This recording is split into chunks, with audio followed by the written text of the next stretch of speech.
Violence کی ضرورت نہیں ہے، بلکہ ساتھ میں بیٹھ جائیں، چائے پی لیں اور ساتھ میں ایک دوسرے کے ساتھ ڈسکس کر لیں. آپ کو سمجھ میں آئے تو قبول کریں، نہ سمجھ میں آئے تو نہ قبول کریں. یہ بہت اچھی ابتدا ہوئی ہے. ایک جرنلسٹ نے ڈیبیٹ کے بعد مجھ سے آ کر یہ پوچھا کہ یہ جو ڈیبیٹ ہوئی ہے اس کا آپ کیا فائدہ دیکھتے ہیں؟ تو میں نے اسے یہ کہا کہ کم سے کم انڈیا میں یہ پیغام بڑی مضبوطی کے ساتھ گیا ہے کہ اکیڈمک ماحول میں اتنی سینسیٹیو موضوعات کے اوپر گفتگو ہو سکتی ہے.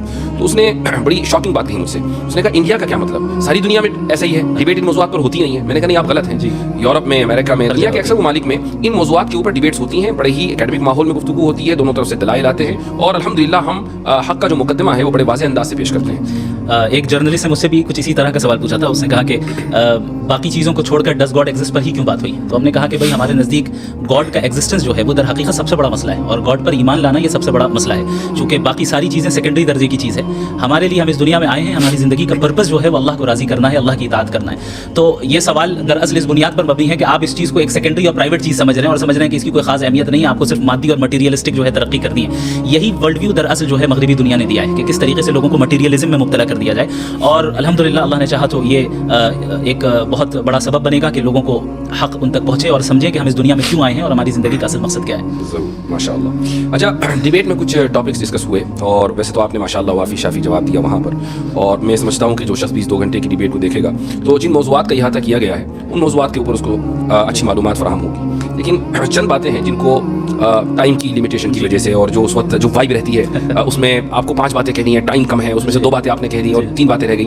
تو اس لیے پوسٹ ڈیبیٹ انالیسس کا یہ فائدہ ہوتا ہے کہ جو بات رہ جائے اس کو بعد میں ذکر کر دیا جائے. جاوید صاحب نے ایک بات کہی اور وہ یہ کہ مذاہب کی تاریخ چند ہزار سال سے زیادہ نہیں ہے، یعنی وہ 7-8 ہزار سال، اور انسان اس سے پہلے کا ہے. اور یہ جو مذاہب شروع کیے ہیں یہ تعلیم یافتہ لوگوں نے کیے ہیں، لیکن ساتھ میں انہوں نے جو اس کا ایک چیز ایڈ کی ہے وہ یہ کہ مذہب ایک عرصے تک رہا اور اس کے بعد وہ ختم ہو گیا، پھر دوسرا مذہب آیا، پھر تیسرا مذہب آیا. اس سے یہ پتہ چلتا ہے کہ خدا فانی ہے. جی، اصل میں ان کی پوری توجہ ٹاپک سے ہٹ کے ریلیجن، چونکہ اکثر وہ ریلیجنس پر ہی بات کرتے آئے ہیں اور مجھے لگتا ہے کہ گاڈ کے ایگزسٹنس پہ شاید ان کی پہلی ڈیبیٹ ہے، مجھے نہیں نظر آئی. تو وہ گاڈ کے ایگزسٹنس سے ڈائریکٹ خدا تک، یعنی اصلی بندے سے پہلی ڈیبیٹ. جی، اصلی بندے سے پہلی ڈیبیٹ. جی، یہ بہت اہم پوائنٹ ہے. اس کی وجہ یہ ہے کہ یہ جشن ریختہ تو تھا نہیں کہ اس میں مثلا کوئی صحافی خاتون یا کوئی مرد بیٹھ گیا اور اس نے کبھی غالب کا شعر پڑھ دیا اور انہوں نے 5 اشعار کا اضافہ کر دیا اور پھر مستر کے کچھ اشعار حالت اس طرح شاید وہ یہی سوچ کر آئے تھے، یہ سوچ کر آئے تھے کہ میں کچھ بھی پھینک دوں گا یا کچھ بھی کہہ دوں گا. تو اس طرح نہیں ہوا کرتا. اور یہ ایک good lesson has been learned جتنا صرف ان کے ذریعے بلکہ جتنے بھی لوگ تھے کہ جو الہاد کی طرف سے پیش ہوئے تھے آڈینس میں، ان کو بھی یہ پتہ چل گیا کہ اہل مذہب کے پاس جو مقدمہ ہے وہ بہت اسٹرانگ ہے. اور یہ صرف انہی کا نہیں بلکہ پورے ایتھیسٹک ورلڈ ویو کا یہ ایک طریقہ رہتا ہے کہ وہ یہ پریٹینڈ کرتے ہیں کہ ایتھیزم ڈیفالٹ پوزیشن ہے، جبکہ ایسا نہیں ہے. اگر ہم تاریخ میں دیکھیں تو جو بہت سب سے پہلا جو ملتا ہے ایتھیسٹ یا ایتھیسٹک فلسفی جو ملتی ہے، اگر ہم ہندوستان سے ہی لیں تو تقریباً وہ میرے خیال سے 500 سے 600 بیفور کامن ایرا ہے. اور اس سے پہلے بھی مذاہب کے ہمارے پاس یعنی ٹیسٹیمنیز موجود ہیں، آثار ظاہر ہوئے ہیں اور پتہ چلا ہے کہ ان سویلائزیشنز کے ہاں اس سے پہلے سے خدا کا تصور موجود تھا. بلکہ ہر مذہب میں اگر خدا کا تصور ہے، صحیح یا غلط، اس سے قطع نظر.